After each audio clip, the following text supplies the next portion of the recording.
Okay, so I'm super secure. Is there somebody I could email this to? I'm so sorry.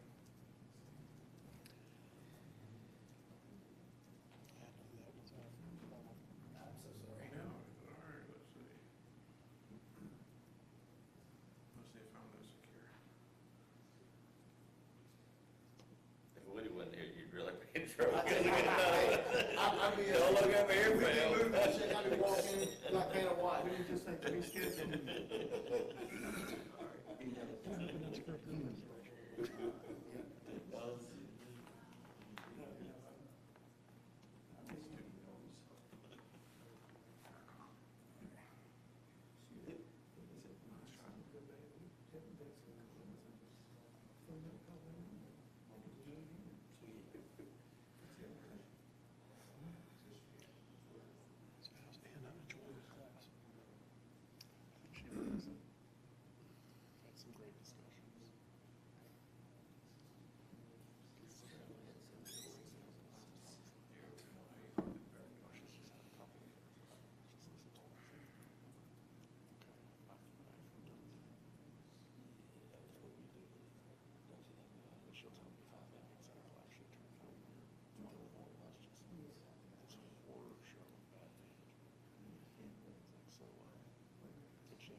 Thank you so much.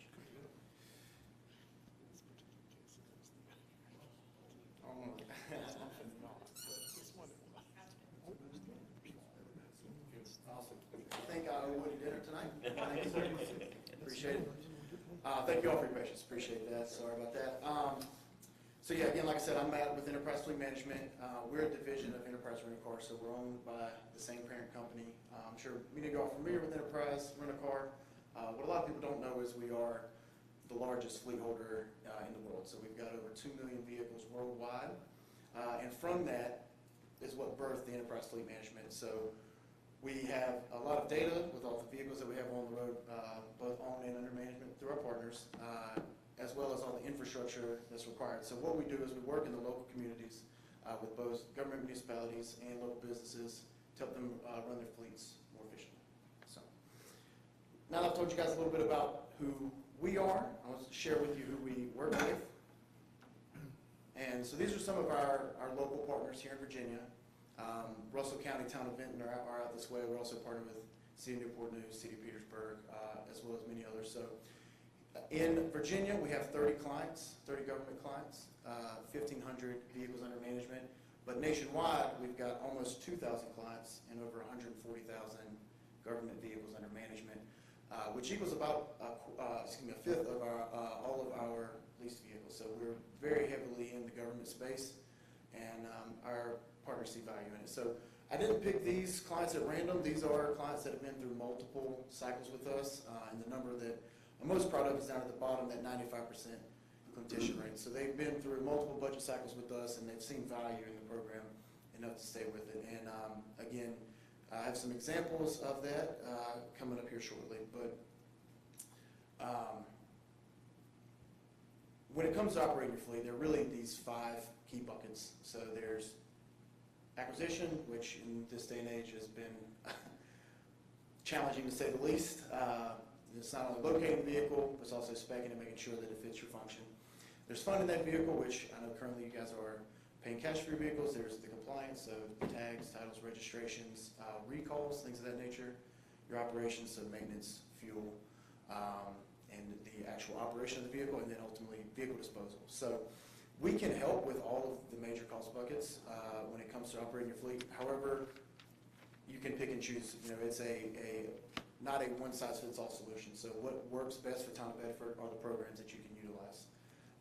And again, where we pull from all this data is our large infrastructure. We have over 150,000 dealer partners nationwide. We've got, I believe the number is 1,080 maintenance shop network in just Virginia. So again, big footprint, a lot of information, a lot of data, and a lot of different solutions for your guys' fleet. But ultimately, where we come in is a effective life cycle analysis. So most of my clients are very similar to the town of Bedford and what you guys are doing today prior to meeting with us, where they're over here on that far right side of that chart, where the vehicle's 9, 10, 11, 12 years old. It's really not worth a whole lot. So you can see this orange line is your market value of that vehicle. It's not worth a whole lot. You can dispose of it on gov deals, or a lot of times pay someone to ship it off, is what one of my clients have said before. But you've got those higher maintenance and fuel expenditures. As that engine starts to age, it gets a little bit less fuel economy, and I think we all know as that engine ages, those maintenance costs start to increase.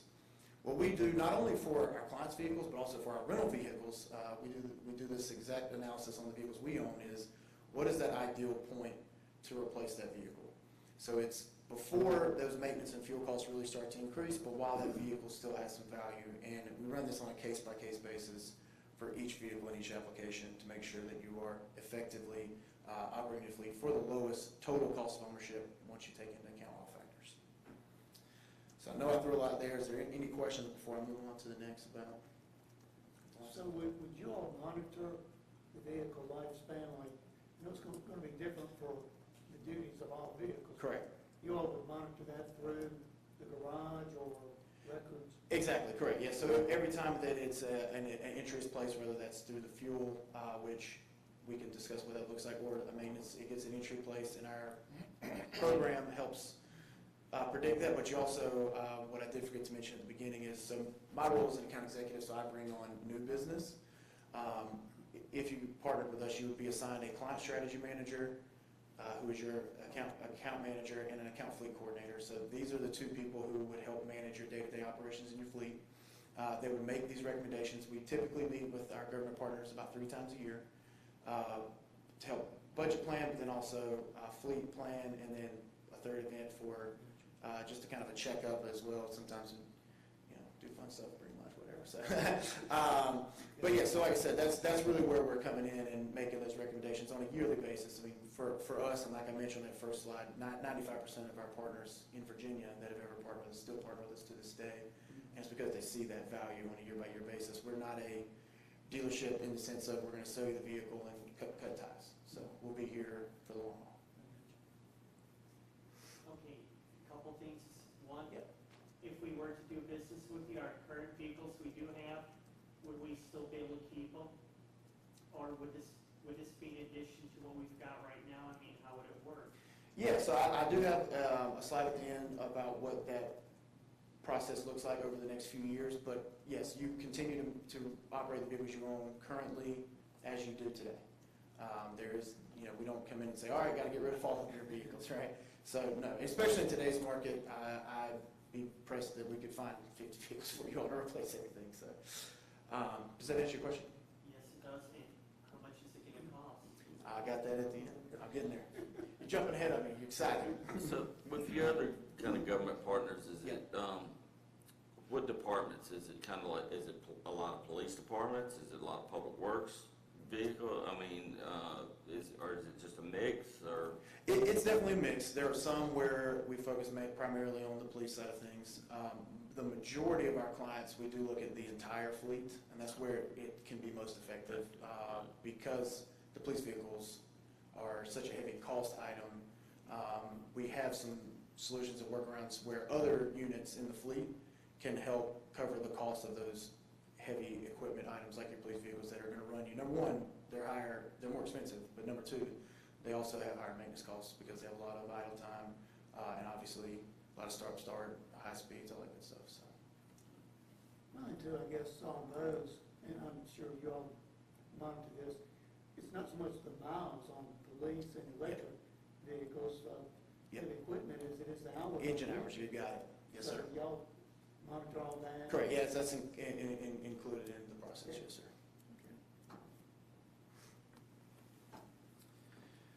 So where I think the real win and why a lot of government partners choose to do business with Enterprise is the government gets a really strong purchase on vehicles through your government contracts. We are a Sourcewell preferred partner. We can buy off the Virginia Sheriff's Association contract.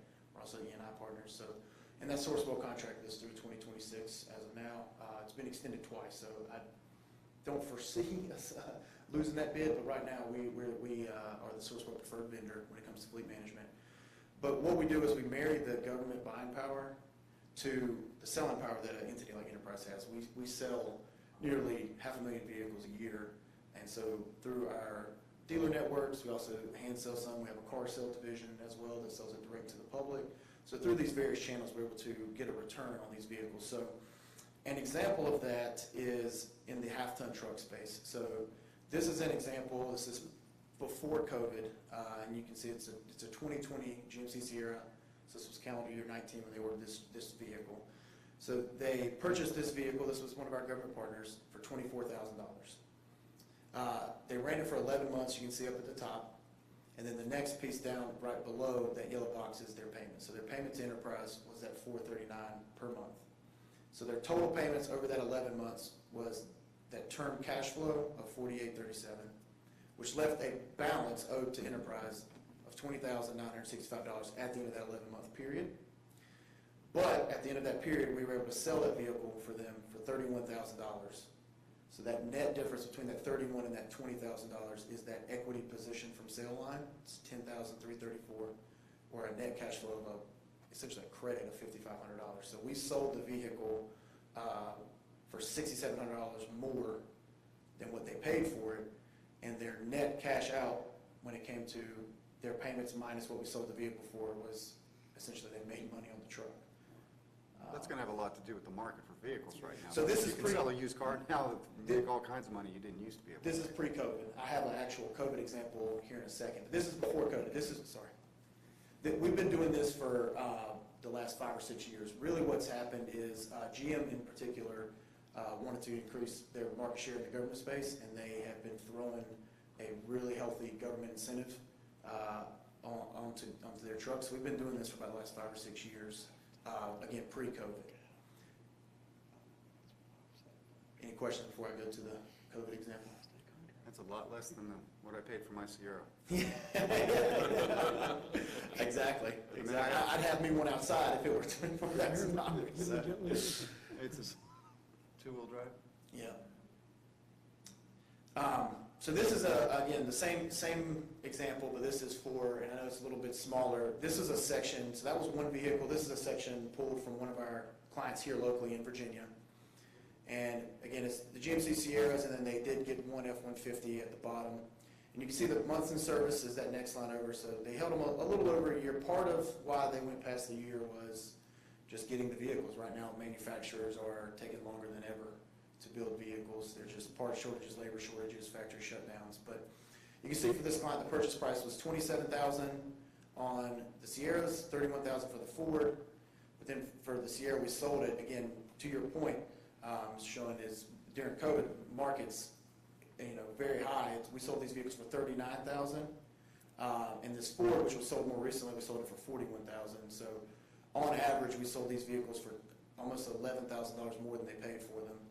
And that right side is that total bill depreciation. So that's payments minus resale was, again, a credit of about $5,000 per truck. But do you see that continuing though? In this fashion, no. This is absurd. I mean, again, I've even had commercial clients which do not get the strong buy, turn vehicles over in a year or 2 years because the market is so strong. But to the previous example on the previous slide, this works even in a non-COVID year. And I can pop back real quick. So this is, again, this was pre-COVID. This was bought and sold before the market effects really took place. And again, you can see we sold it for about $7,000 versus, $11,000. That's that delta there. But the model still works. They still got back $5,500. And you can either, with that $5,500, take it out as cash to use towards other expenditures, or what a lot of our clients do is roll that to the next vehicle and lower those payments. So that's where this model starts flowing once you start. So is that pretty much the standard? You turn them over every year? For this vehicle specifically. So again, to the point of that previous slide, for each vehicle, each application, they all have different holding Turnover. periods. Okay. And we do an analysis on a case-by-case basis. This is just such a strong example because you can sell it for more than you paid for it as a government entity, that I do like to highlight this. Again, this is a big reason why a lot of our clients partner with us. And one of the things that a lot of my clients say is, well, I'm just going to do this myself, but they don't have the infrastructure or the manpower to go out and sell these vehicles on their own and to see the same returns, or even just from an hour standpoint, actually sell the vehicles. And they never end up selling them. We had a client that did not partner with us and came back 2 years later, partnered with us because they're like, we couldn't do it. So So it's a part of the contract that we sell the vehicles while they still have worth? Or is this so there's no, something that you decide? yeah, it's no contract, no, required length of time to hold the unit. I can provide further analysis, I don't have that today, of each vehicle class and why we pick each term for each vehicle. But again, no, it's not, you have to turn it in at that year. If you get this truck and you want to run it for 5, 10, 15, you certainly can. I wouldn't recommend it for the reasons that we'll see here in just a moment when I pull up the numbers. You're talking about purchasing, not leasing, or is this a? You can do either. You can purchase from us. The only piece that if you do a purchase, there is still a management fee, because we're not a dealership. I can't sell the vehicle to you outright. But that pays for my counterpart, your account manager, who's going to help make those recommendations, run the analysis for you, all those types of things. So there are services that come with those fees, but most of my government clients, I'd say 95% of them, do lease the vehicle from us. But that's not for a term? I'm sorry? It's not for a term of years, you said that you can have it forever. You can. So, well, essentially how it would work, if you decided, let's say on this exact truck, at that $24,000, you said, I want to keep it forever. We would write it to a 5-year term. You'd make payments for the 5 years. At 5 years, you can take title, take the vehicle, all that good stuff. But again, where we come in and our value is Resell. correct, reselling them, making the recommendations of when to Which is decide. more of a lease situation. Correct. Yeah. That 11 months just seems so quick. I mean, I guess, number one, that's great, but at the same time, you have to be able to get a like kind or replacement vehicle, which is, as we said earlier, not easy to do. In this market, correct. And what we've seen and what we've been doing more recently, it's been looking more like 18 to 24. But the model still works. We're still selling, for a recent government partner of mine, they had the truck for 22 months. We still sold it for $6,000 more than they paid for it at 2 years because the market is so strong. But on a lease, who gets that $6,000? If we're leasing it, you still own the vehicle. So, okay, now, thank you so much for pointing that out. Great point. I should have brought that up earlier. I personally hate the term lease. Okay. I think it's a dirty word. It's not really what we do. It's not a traditional dealer lease where you turn it in and they ding you for mileage, they ding you for damage. It's not like that. It's really a funding tool. It's an open-ended lease is what we call it. So essentially what we do is write the vehicle to a residual value. So let's just keep the math simple for my brain. Let's say there's a $30,000 truck, right? You can pay the $30,000 for that truck, or you can finance that truck down to zero and pay the full $30,000 from a capital standpoint. But we say, hey, if we're going to cycle this vehicle at 4, 5, 6 years, whatever that point that makes sense is, why tie up the funds of the town in the fleet when you could use those for other expenditures? So we write that to a residual. So the $30,000, you'd make payments down to a residual, and again, this is an example to keep the math simple for me, to $5,000. So you'd only be making payments on that difference of that $25,000 versus the $30,000, so it's going to lower your monthly payment. But at term, we're going to sell that truck for $15,000, $17,000, whatever we sell it for, and you guys get the difference. So whatever that difference is yours. You own the equity, and again, you can take that out and use for other projects. But what most of my clients do is they take that difference. So in this example, that $10,000 of equity position from sale, they take that $10,000, pay down the next vehicle, that drastically lowers the payments on that vehicle, and then they do it all again. So I got a question. Yes. So, like police vehicles and stuff where they have to put lights and Yep. radios and all that, so y'all don't charge no fees for damages to the vehicles and anything? No fees for damages. Where the only place where you'll see damage, or if you go over the mileage that we estimate is in the sale price. So we'll lower that sale price, but that's why we have that cushion built in. Like that example I mentioned earlier, we write it to 5, but we think we can sell it for 15. Does that make sense? Thank you. Yep. Again, I know this is a very odd funding tool, but again, it works, and that's why a lot of our partners do it. But are there any further questions before I move on? Excellent, thank you. So, based on the data that I was given, that is very small. There were 43 vehicles in the town of Bedford's fleet. And you can see on this left side, there are a lot of different vehicle types. And a lot of times we've just seen that is, especially in today's market, availability of what's available, or, you know, whatever you guys can find, or on the state contract. Maybe this year you got a 2-wheel drive, the next year you get a 4-wheel drive, this year you got a regular cab, next year you get a quad cab.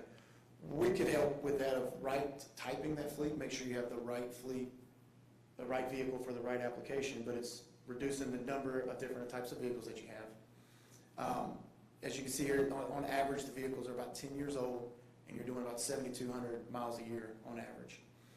And I know it's very small right in that top right corner, we have a set of replacement criteria. So what this analysis that I'm about to show you all is just to say, if Enterprise tomorrow owned this fleet, what would we do? This is not a locked in, you do not have to follow this model to do business with us. Again, this is just one option for you.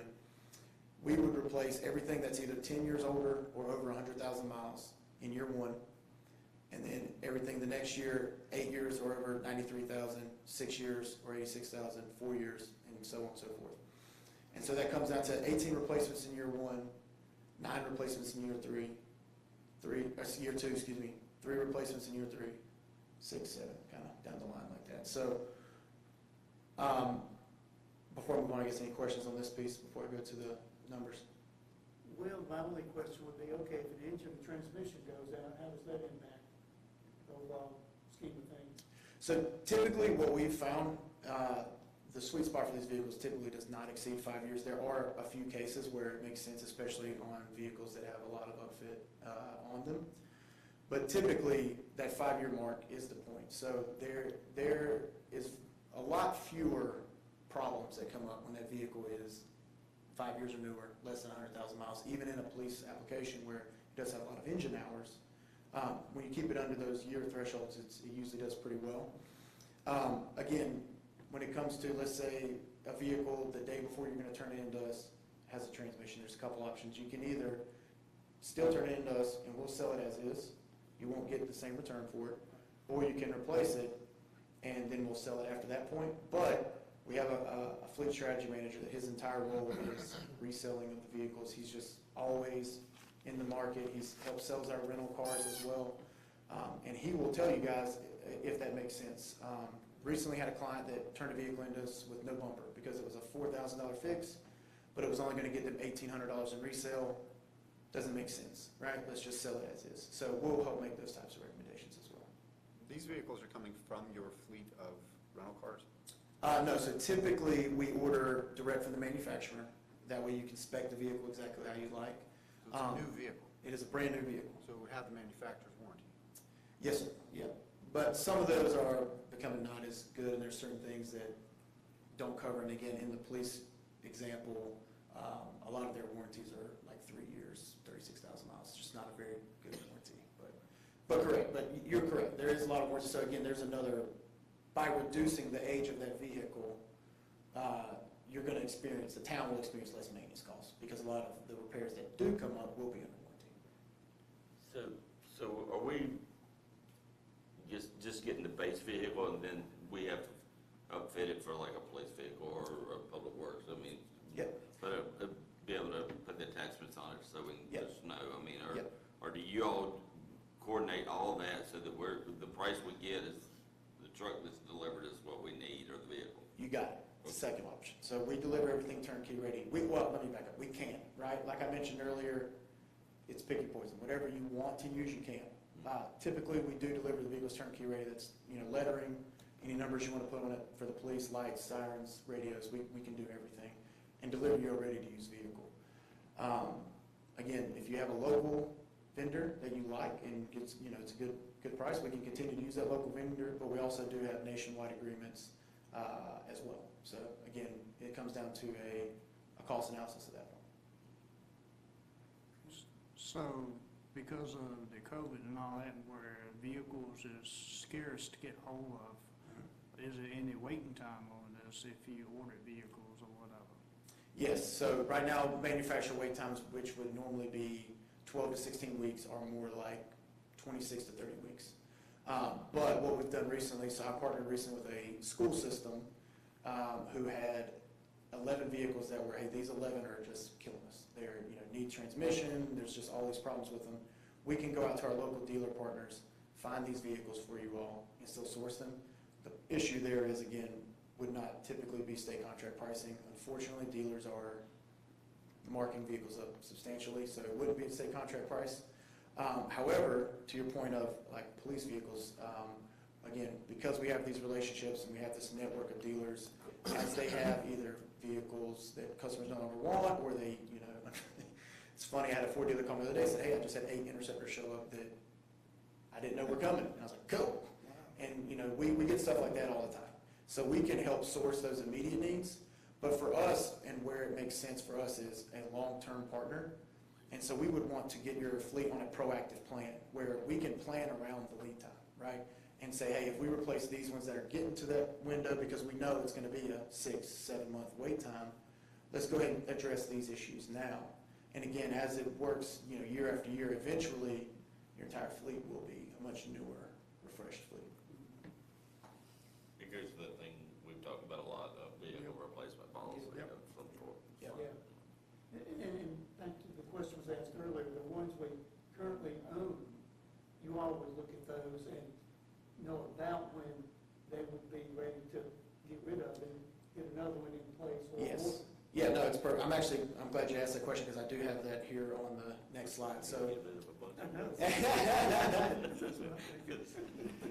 this bottom left right here, that current fleet equity analysis, in the bottom left of this slide, and I know there's a ton of numbers on the page, so again, please ask as many questions as needed. But this current fleet equity analysis, this were values assigned by our fleet strategy manager, who I mentioned earlier, of what these vehicles are going to be worth. And so you can see in 2013, there's values on the vehicles, and then 14, 15, or excuse me, 14. I was still in college. 24, 25, 26, 27. So you can see how that goes, and those are adjusted. So like the vehicles selling in 2027, those will be the value in 2027, not their value today. So we can, again, look at what that looks like. But for each of these replacements, that's what we think we can sell your existing fleet for. So I'm going to walk through this, and again, I know it's a lot, but and actually, maybe I can look here. See, rednecks can learn. So you guys have 43 vehicles in the fleet today, like I mentioned. Currently, that holding pattern is about 12 years. The monthly maintenance is about that 192, so and you're doing that 7,200 miles per year. So I wanted to jump to this yellow line here. So this is, based on my conversations, a rough estimate of what you guys are spending currently. So on average, you're buying about 3.6 vehicles per year. In today's market, with the price of vehicles today, that will equate to $151,000 to purchase. Maintenance is about $99,000, fuel $123 for a total fleet budget of $374. So this is our benchmark that the rest of this analysis is taking a look at. And we're saying, hey, what, through a program with Enterprise, would it look like compared to what we're doing currently? With the goal being to, either reduce costs, or in a lot of cases it's break even, but you have from a 12-year newer fleet, or excuse me, a 12-year-old fleet to a 3.5-year-old fleet. And that 3.5 years is because there's some of those vehicles that are on those 12 months, some are on 24, 36, all the way to 60 for the police units. So again, year one would be that 18 replacements from the previous page. Your lease payments on that would be the $169. So you could get 18 vehicles for about the same cost as that $151 that you were getting for 3. But then we would sell those 18 oldest vehicles, so that's this number here, which is at 4452. You're going to reduce your maintenance spend by quite a bit because we're replacing those heavy maintenance offenders, and there's going to be a little bit of fuel economy savings as well, newer vehicles, different cafe standards, things of that nature.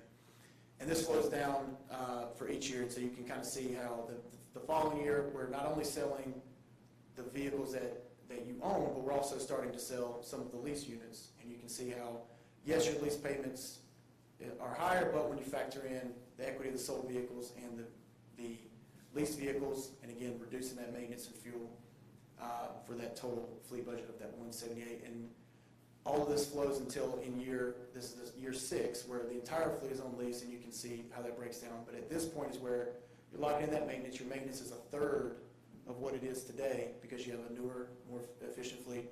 And we typically see about a 30% savings in fuel once you get newer, more fuel-efficient vehicles. So all in all, total savings for the 10 years for the county is this $495 with the average sustainable savings of about $6,000. So I know there's a ton of numbers on the screen, so what questions do you all have? These are projections, estimates. Obviously, there's no guarantee you're going to be able to sell our vehicles for a certain amount of money. Correct. In my experience, our fleet strategy team are fairly conservative. The last thing we want to do is say we can sell it for X and sell it for less than that. So I have typically seen we sell it for more than the estimate, but you're correct. I can't guarantee any of these values. But these are projections, and we've been in the fleet management world for about 30 years, and we've been in the rental car space, owning and operating our own fleet for 70 years. So we just have a lot of data, historical data, of making these types of projections when it comes to the fleet of vehicles. And I guess it would probably depend on, too, what type vehicle was in demand for that particular period of time. True, but there are a set of vehicles, especially the types of vehicles that you guys use, that they're always in demand. The trucks in particular, some of your cargo vans, some of your larger chassis vehicles, they're always in demand. Someone's always looking for these vehicles, whether that's local businesses or dealers looking for them to resell them.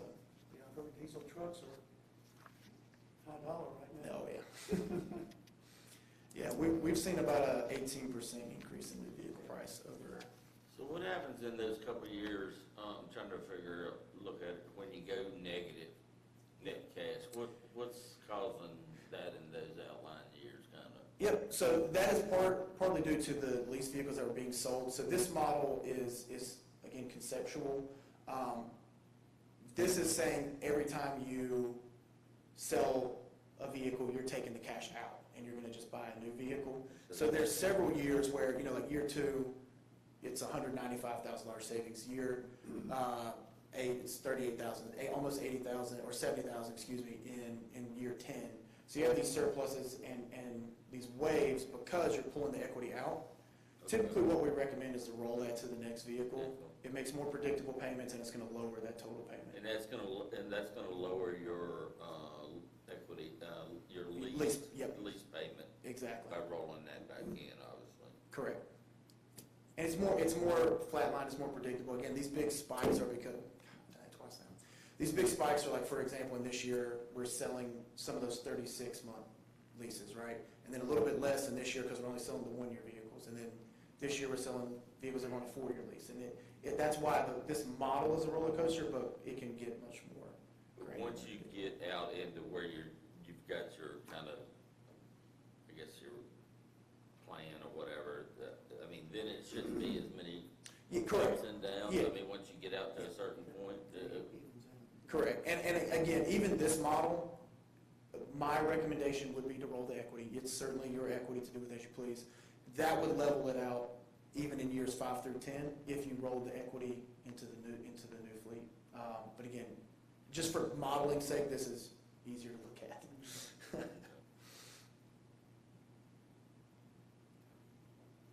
Any other questions, thoughts?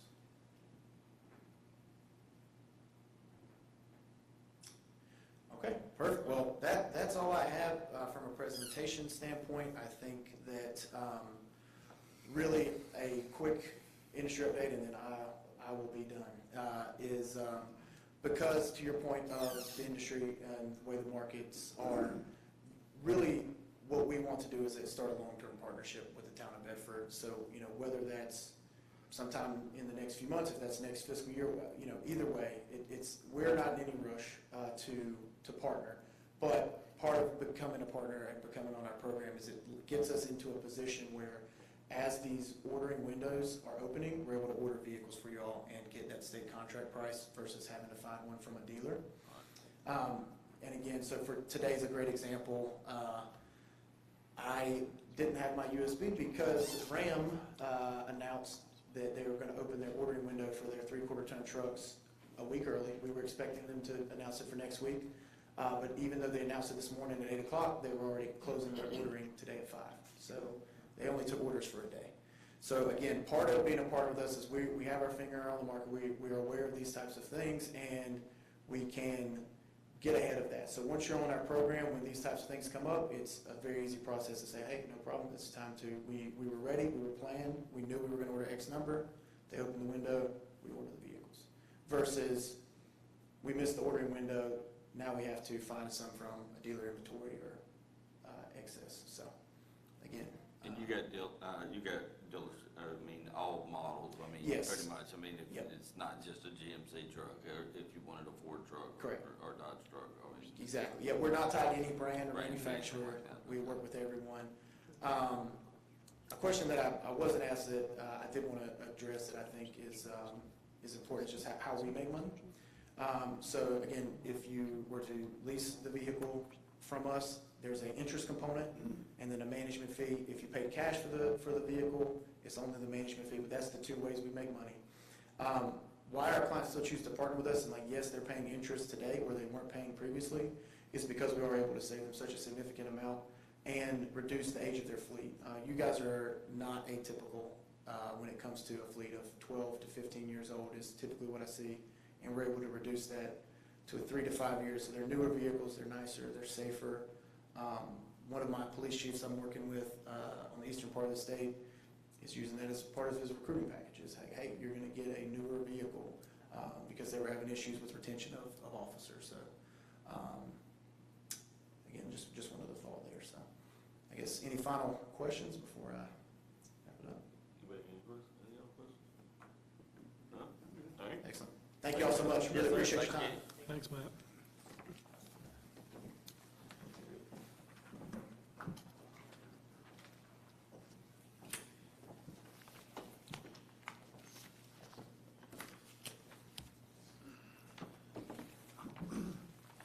All right, next item on the agenda is a certificate of satisfaction for our housing rehabilitation loan, Mr. Warren. Mayor Black, members of council, back on March 28, 1991, the town of Bedford entered into a deed of trust securing a grant for rehabilitation of real property through a Virginia Department of Housing and Community Development grant for property located at 1008 Madison Street. The deed of trust was with owner Jake Carter and was recorded in Deed Book 793, pages 80 through 87. The deed allows for grant forgiveness 5 years after the date of compliance, which required Mr. Carter to live in the house for 5 years as his principal residence. The attorney for the Carter family did not find a recorded release for certification of compliance. However, Mr. Carter's attorney believes he lived in the subject house until his passing in 2008, and the property is still in the name of Jake E. Carter. This habitation and ownership would meet the 5-year term of compliance provision for forgiveness. The town, as the original beneficiary, could release the property from the lien of the deed of trust, and this requires action by council to sign the certificate of satisfaction, which has been presented by the attorney for the Carter family. Tonight, in consultation with the town attorney, the town council is requested to authorize the mayor to sign the attached certificate of satisfaction to release the lien of the deed of trust at 1008 Madison Street. I make a motion that we authorize the mayor to sign the certificate of satisfaction attached to release the lien of the deed of trust at 1008 Madison Street. Second. Any questions or discussion? Roll call. Mr. Hartwick? Aye. Mr. Johannesson? Mr. Johannesson still So what was, Bruce? Mr. Johansson? Aye. I'm sorry, aye. Mr. Schoen? Aye. Mr. Stanley? Aye. Mr. Carson? Mr. Haley? Aye. Mayor Black? aye. Motion carries with 7 ayes. All right, next item, fiscal year 23 budget amendment for electric department copper wire surplus. During operations at the Snowden Hydro Plant, 1,050 feet of original and unused copper cable was identified for surplus. The department contacted 4 vendors to obtain the best possible price for the recycled wire. The end result was a surplus check from the vendor for $5,610.10. The electric department would like to request for council consideration of appropriating the funding received to the Hydro Infrastructure Improvement Capital Fund account to assist with needed maintenance and repair. Tonight, Town Council is requested to approve the following budget amendment, which will appropriate funding to the electric department for surplus funds received. The revenue increases would be $5,610 in the line items entitled Recoveries and Rebates and Transfer in Electric, and the expenditure increases would be in a corresponding amount of $5,610 in the line items entitled Transfer to Electric Capital Projects and Hydro Infrastructure Improvements. So we have a motion to that budget amendment. So moved. Second. Any questions? Question, what we just added, we just getting more wire surplus? Basically, we are directing the reimbursement we got for the surplus back into the electric operating fund. So is it just wire is it the wire old or something, or is it something we'll never use, or is it just aged and we've found that, John, could you maybe, obviously you don't see a need for it, but. Certain copper. We had a failure of the wire, so that was removed. That was originally 1985 wire. And we were able to sell it for the brass, or the copper content, and we installed new wire. So that's where that comes from. Yeah. Out with old and with new. All right, any other questions? Ready? Mr. Johansson? Hey, Bruce? Bruce, Yeah. is that a yes? Yes, Aye. Mr. Schoen? sorry. Aye. It comes across a little muddled, so. Aye. Mr. Carson? Aye. Mr. Haley? Aye. Mr. Hartwick? Aye. Mayor Black? Aye. Motion carries with 7 ayes. All right, next item, a budget amendment for general fund expenditures. During analysis of fiscal year 2023 expenditures, staff has identified several items that will likely exceed the current adopted budget amount. In order to better plan for these expenditure items, staff is recommending to move funding from the locally allocated sidewalk budget to the line items for personnel benefits, police department overtime, and building maintenance. This proposed budget transfer is moving allocated expenditure budget from one account to certain other expenditure accounts and is not appropriating additional revenue or prior year reserves. Town Council is requested to approve the following budget amendment, which will appropriate budget funding from the sidewalks account to line items for personnel, benefits, overtime, and building maintenance in the following manner. Increases in expenditures would be in the following line items: employee recognition in the amount of $10,000, hepatitis B vaccinations in the amount of $500, medical examinations in the amount of $1,000, insurance consulting in the amount of $1,000, credit reports and criminal background reports in the amount of $3,000, wellness program in the amount of $37,500, legal services in an amount of $2,500, advertising in an amount of $2,500, overtime compensation within the police department in the amount of $42,000, and building maintenance in the amount of $8,000. Corresponding expenditure decrease would come from general engineering sidewalk line item in a total amount of $108,000. Have a motion. I make a motion, we approve the following budget amendment, which will appropriate budget funding from the sidewalks account to line items for personnel, benefits, overtime, and building maintenance. Do we have a second? Second. Any discussion, questions? I have a question. Sir? So we're taking the money out of the sidewalk fund and putting it in this, so, later down the road, we do have sidewalks that we need to, we plan on putting money back in somewhere down the road. We also get money from VDOT for sidewalk maintenance, so we will be using those funds. Okay, And I will tell you, we have this conversation every year around budget time. We're struggling to find a contractor who can stay on top of our projects. okay, And just that's- ask.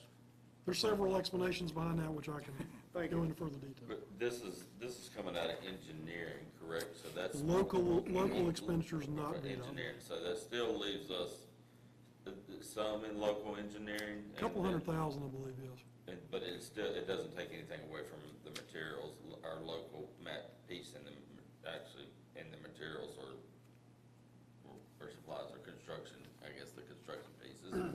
This is really not the construction piece, this is the planning piece more, am I saying that right? Is it that line? Well, it's both. Okay, it's both, okay, all right. But it still does leave us some in there. Oh, for yes, this we're year. not depleting that account. Okay, Okay. all right. So the expenditure increase, when did we become aware that we needed, say, $37,500 for a wellness program? Yeah, that's. And I'll defer to Ms. Cantrell, if she wants to shed more light. Basically, based on current operations and with employee use of the wellness clinic, we've identified that unexpected expense. Some of that's probably just due to the current environment we're facing in healthcare. The biggest I thought expense. that was through healthcare. What do we have, Anthem? No, I'm sorry, this is actually the wellness program that we offer. It's the nurse practitioner program, as well as education and things we do to minimize our healthcare experience and reduce our healthcare insurance costs. I did want to bring your attention particularly to the overtime line item in the police department. A big chunk of that is due to the time we have to spend on emergency custody orders and temporary detention orders, in which officers will have to sit with patients who are referred by the hospital upwards of 12 hours easily at a pop. Didn't the legislature pass something last year saying that DSS workers were supposed to be doing that now? Yeah, but those are not on the ground yet, and until Yeah, that so it happens. hasn't actually, you guys are still doing that? Yes, sir, that's not, they are supposed to do that, but that's not going to be taking place for a long time. We're going to be doing business like this for the foreseeable future. So, is that a topic that obviously we need to talk to our legislators about? I can't direct you to engage in any kind of political discussion, but I mean, that's been a problem Beyond for a that, long I'm- time. A long time. Is VML pushing that to the top of their, I'll ask when I go to the VML conference next month. lobbying efforts? I think that really needs to be, either that or we really need to push for the General Assembly to, when they give funding to sheriff's departments and city police departments, somehow they seem to forget the town police departments. And so it would be nice if they would include us in their budget discussions in Richmond when, we would be very thankful for that. So,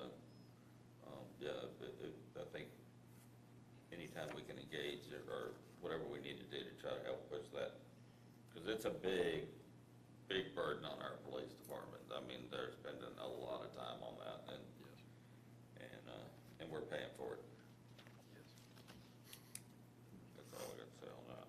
So, do we have any other questions, discussions? As far as the sidewalk, is this not gonna, I realize we're having trouble getting contractors, but if we had the perfect contractor show up tomorrow, funding's not the issue, right? Correct. We still hope to get quite a bit of sidewalk work done later on in the fiscal year, but the fact is we're a couple of months in and we haven't made much progress. So we probably would not be spending that money on sidewalks anyway. Was this surprising, all of these expenditures? A little bit. I mean, The I don't overtime recall is, this last year is what. the overtime issue with police, I don't like, but given everything going on, I was not surprised. the wellness program, I guess I'll speak to that and kind of tell you, we'll either pay for the wellness program or we'll pay higher premiums for health insurance. As long as the wellness center is being utilized, we'd like to see that continue. But this is an in-house thing that you guys. Correct. And most medical companies are doing this. I mean, the one I have usually 2 of these every year in addition to my physicals, and they're just making sure you get the right medical attention and that you're healthy.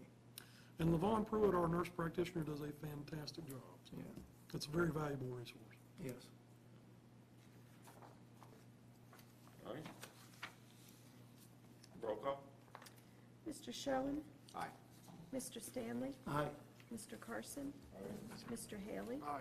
Mr. Hartwick, Aye. Mr. Johansson, Aye. Mayor Black. Aye. Motion carries with 7 ayes. All right, the next is the addition to the agenda, the resolution appointing AMP Board of Trustee member. I think you pretty much explained that, so, Yeah, what you have is kind of the resolution provided by AMP for that purpose. okay. And this is a, just remind me, this, John, you said this was a 3-year term, is that correct? So he'll be appointed for a 3-year term. I think it speaks volumes about maybe some of the stuff we're doing here in our electric utility that, I mean, the fact that we contract with them, though, this isn't a problem. no, because it's, I guess I should ask Mr. Lockaby. It's, the way that you get onto this is by being a member. Right, It's like so a I saw membership that it deal, was so required, but I It's just, not a conflict.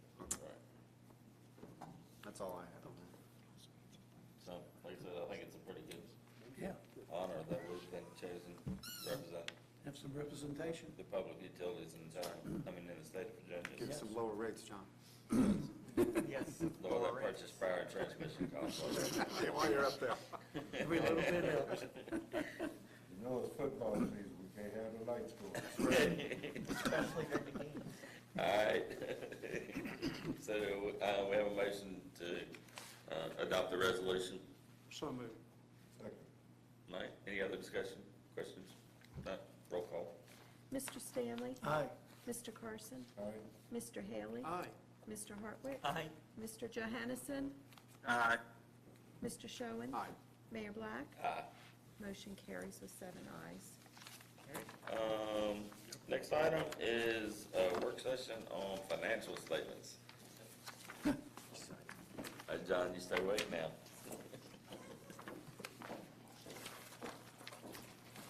We have a PowerPoint for you this evening, so please feel free if you want to move to somewhere you can see.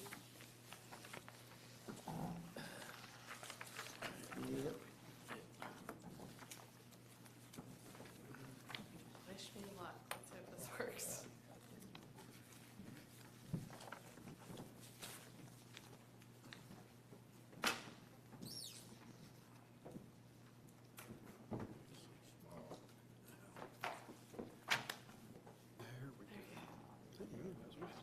Awful sigh of relief.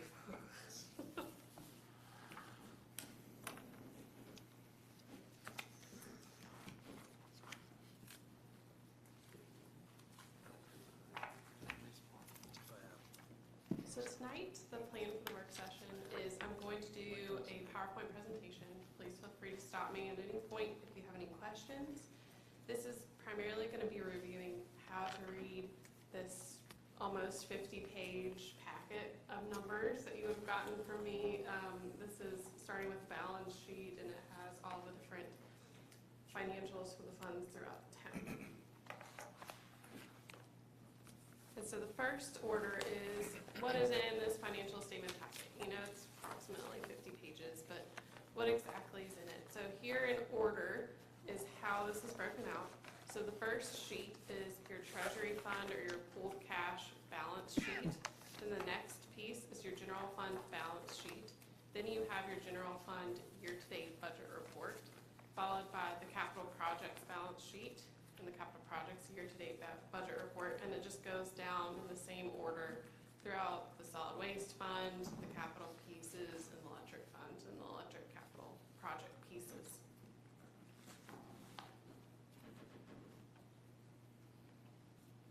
And So we have the balance sheet report, and we have the year-to-date budget report. So these are the two items that you're gonna see. They are divided by fund throughout your packet, so that you can clearly see the break of it. So what is a balance sheet? Your balance sheet contains your assets, liabilities, and fund balance of the town at a particular point in time. So this is a snapshot picture of when we run the report. What does the assets, liability, and fund balance look at? Of course, assets equal liabilities plus fund balance. If you know any accountants, this is probably what you're gonna hear us say. This is the accounting formula. It's the bread and butter of what we do. We have balance and everything, and if we don't, that's when you see us pulling hair out. It should always net to zero. So when you're looking at a balance sheet, you wanna see it balance at the bottom. What that means is the positives and the negatives, if you summed them together, are zero. If you don't see that, there's a problem. And then the year-to-date budget report. This contains the budget that's adopted by the town, amendments. It also has the actuals. This is broken down by revenues at the top and expenditures at the bottom, and it's based on the date of the report. This rarely nets to zero. Your year-to-date budget report is going to be considered net profit loss in the business world. In the government world, because we're not a profitable business, we're going to call this surplus and deficit. So when you're looking at this, you're going to want to see, like I mentioned, assets are positive, liabilities are negative. You'll hear accountants say debit and credit. Debit is your positive numbers and credit is your negative numbers. And then these accounts have a natural balance, meaning that assets naturally have a debit or a positive balance, and then liabilities and fund balance naturally have a negative balance or a credit balance.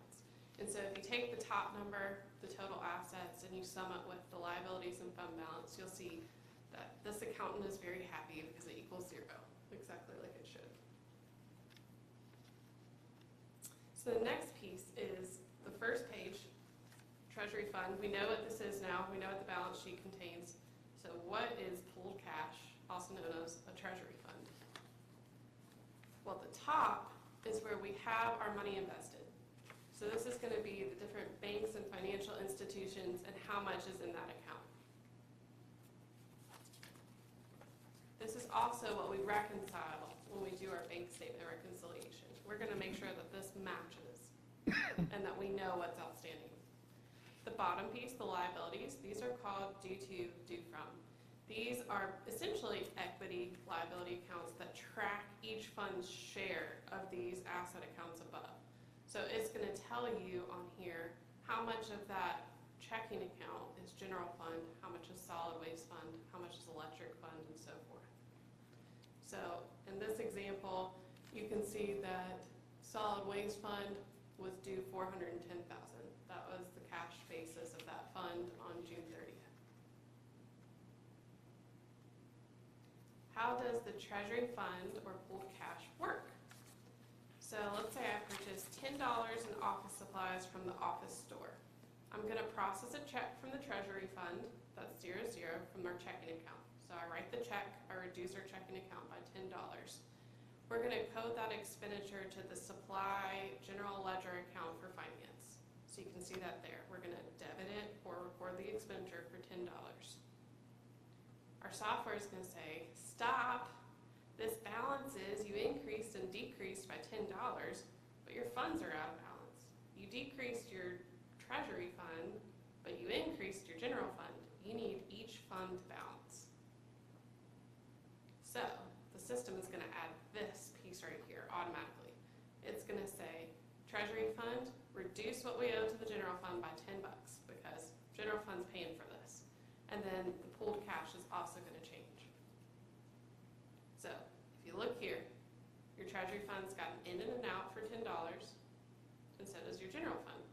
So your two funds are going to balance, and the system at any point in time is going to be able to tell you what each fund's share is of the checking accounts.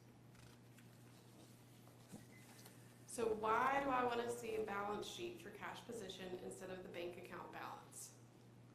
I know many of you probably are like, this is a rarity for it to be this good, but I have the perfect example for you. June 30th, our Carter bank account was $2.5 million. If If you look at the bank statement, that's what it said, 2.5 million. If you look at our general ledger, we had 1.9 million. We had approximately $600,000 in outstanding checks. So we had checks that were written that were not cashed. But if you looked at your cash balance of 2.5 million, you would be pretty far off on how much cash you could actually spend. You really could only spend 1.9.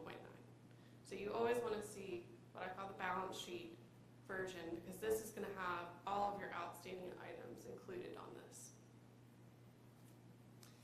So the balance sheet for the general fund is presented, and it shows assets, liabilities, and fund balance.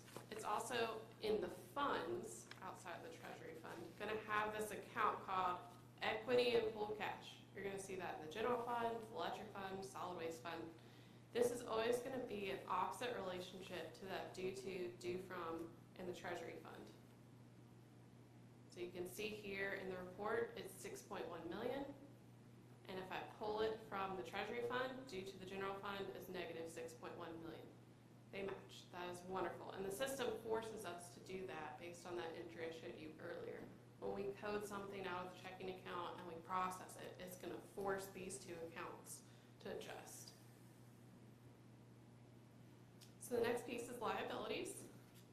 This is probably not our favorite thing, right? It's accounts payable, reserve accounts, debt, things that we owe to people. And there are going to be differences between funds. So the general fund is a governmental fund. It uses something called the modified accrual basis of accounting. Basically, it means we use cash accounting most of the time, and then we use a couple pieces of full accrual accounting, which is what you see in businesses. But it always has a short-term focus. So you're not going to see on the balance sheet things you'll see in the electric fund like capital assets. It's not required in modified accrual basis accounting. And then solid waste fund and electric fund are called enterprise funds. They use full accrual basis of accounting. For simplicity of reporting, just keep in mind we are doing cash basis for most of the year, and then at the end of June, July, August for audit, we start making entries to convert to full accrual accounting. So this gets us ready for the auditors and the audited financial statements. One example of an entry that we may make, just so that you're aware, is debt payments. So even though there's a cash outflow for debt, the principal piece wouldn't be an expense. In full accrual accounting, you're reducing a liability. So your assets go down by cash and your liabilities go down. Whereas in cash basis accounting, we're not showing that. We're showing it hitting as an expense for a principal payment. All right, and then finally, this is everybody's favorite. What is fund balance? Fund balance is accumulation of prior year revenues over prior year expenditures. You could almost say it's your savings account, it's your surplus. So this is how much money you have to spend. And you'll see it here. It's always going to have the same object code. And it's going to be the ending position of the prior fiscal year. Because until a year is done, you don't know what that number is. It's just a guess. So it's updated once we roll the system and it closes out revenues and expenditures to this general ledger account called fund balance. You will see, however, because the system has to balance, that it does have accounts here for revenue, expenditure, appropriations, and estimated revenue. So revenue control and expenditure control match the revenues and expenditures posted, the actuals. Appropriation control and estimated revenues control match the budget that's been posted and adopted. And so if you look on your year-to-date report, you'll see under year-to-date actual for revenues, the negative 9.6 million matches that above. Same for the expenditures, year-to-date actual of 19 million, that matches that second line item above that's highlighted. Same for the piece on the revised budget. And then moving from balance sheet into the year-to-date budget report, this is probably what you're more familiar seeing. This is the revenues and expenses in the budget, and it has all the individual line items. At the top of this report, you're going to see what month it's for, you're going to see what fund it's for, you're going to see, even if you want, who ran the report. So you can see I ran this report on August 18th at, I can't quite tell if that's 8:24 a.m., but it looks like it. And it has all of the detail for you. The original appropriation is adopted budget. This is what you adopted at the beginning of the year. Revised budget is your budget today, including amendments. So some of the amendments we made tonight, for example, would show up after we post them and we ran a report for that month.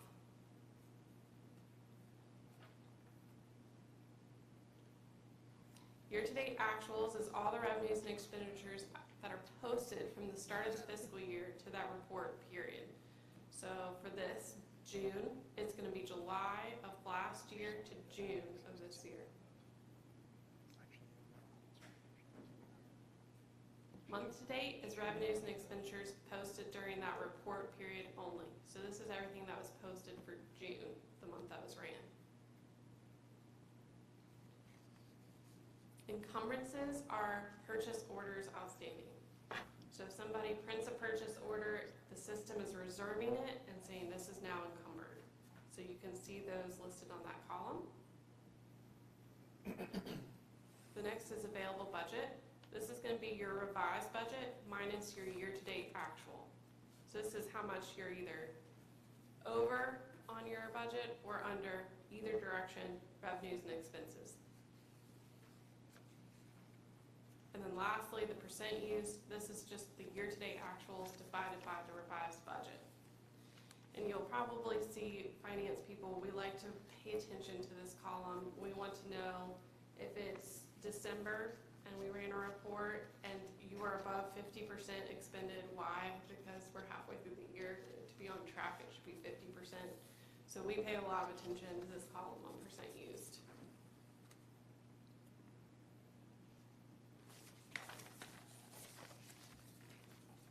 So the next thing that I wanted to draw your attention to is revenues are first on this report.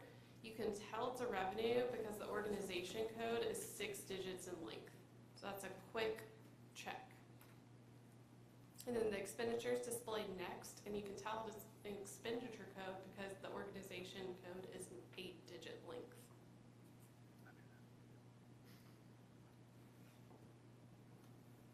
The total revenues and expenditures for each fund will be on the very last page for the report ran on that fund. So you'll see a total, and it'll say revenues and expenses, and it'll give you every column. And then again, the reports are ran for all the general funds, solid waste funds, and electric funds. However, we also run the reports, same thing, balance sheet and a year-to-date budget report for the EDA and the Housing Authority. And then that's given to those respective boards. A presentation is then prepared for Finance Committee. This is through a PowerPoint is how I've been doing it. And it does a high-level analysis on what is our current revenues and expenditures. It's going over things that are trending. So how are your revenues performing? How are your expenditures performing? So I wanted to mention, because you may hear me say, this revenue item is outperforming budget expectations. What does that mean? Well, for revenue, it means that if you annualize the trend or look at the actual, it's above the budget amount. This is what you want to see. You want to hear me say it's outperforming budget expectations. What does year-to-date budget expenditures above or over budget mean? That means that the actual expense is either over budget or it's annualized over budget. So that means, like I said earlier, if it's more than 50% expended and it's December, I'm going to say it's above budget, above where I expect it to be. And that is all I have, but I'm happy to answer any questions you may have on the financial statements. And if you want a brief presentation, I'd be glad to do that as well on how June is looking. Any questions? I just want to say thank you for the awesome job you do. So, June, you're in, let's see, we're in August, so you finalized June, which is basically finalized the fiscal year. Is that kind of, other than the audit? Okay. Yeah, we have a couple entries we still have to post for the audit. Example, we just got a landfill report today, so I have to adjust the liability and tweak it. Okay, We're really close. all right. Okay. And the audit, what's their plan, what's their time frame kind of? We're hoping for them to still come in November. November still? Okay. Mhm. All right. Okay. Is anybody getting? All right, so everybody understands now?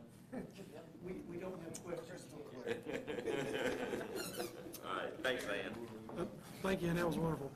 Mike and I were saying, you really probably ought to copyright that presentation. That was really good.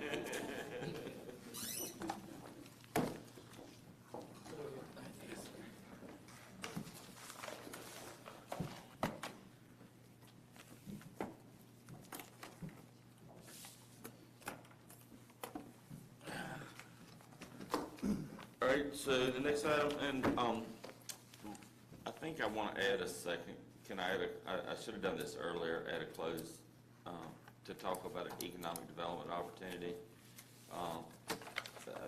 So I don't, which one is the best one, probably to, Give me 1 second. I'll look it up. well, Mary's here, so Mary can kind of fill us in a little bit on. So you can kick me out and keep Mary. Yeah.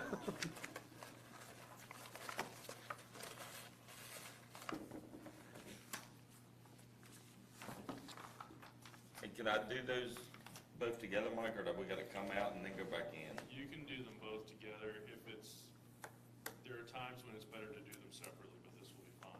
Okay. You're looking for 3711A5.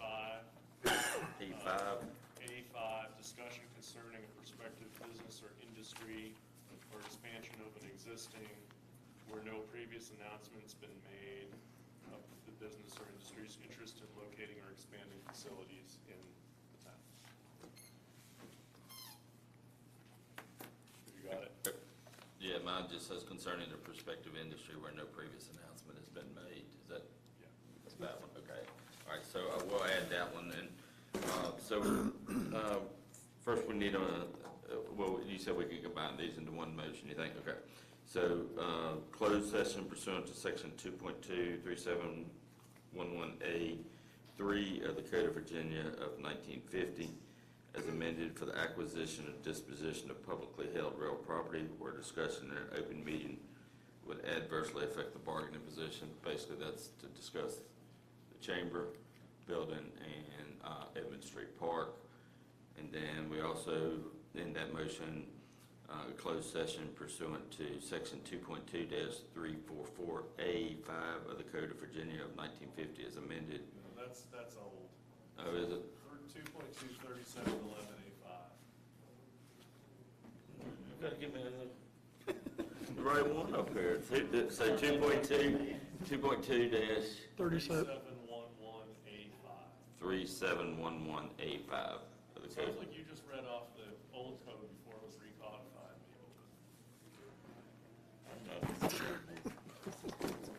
I gotta get me straight. Here we go, 311, throw this one away. Can you, I'm going to have for the door. all right, so I got it right here.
Town of Bedford hereby certifies that one, only public business matters lawfully exempted from open meeting requirements by Virginia law were discussed in the closed meeting to which this certification resolution applies, and two, only such public business matters as were identified in the motion convening the closed meeting were heard, discussed, or considered by the council.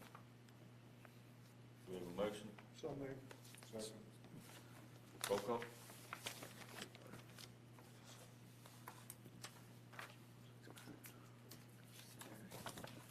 Excuse me. Mr. Haley, you will, gave the motion. I gave him a motion, yes. Okay, Mr. Haley, Aye. Mr. Hartwick. Aye. Mr. Johannesson. Mr. Johannesson, Aye. Mr. Schoen, Aye. Mr. Stanley. Aye. Mr. Carson. Mayor Black. Aye. Motion carries with 7 ayes. All right, with that, we're adjourned. Good deal.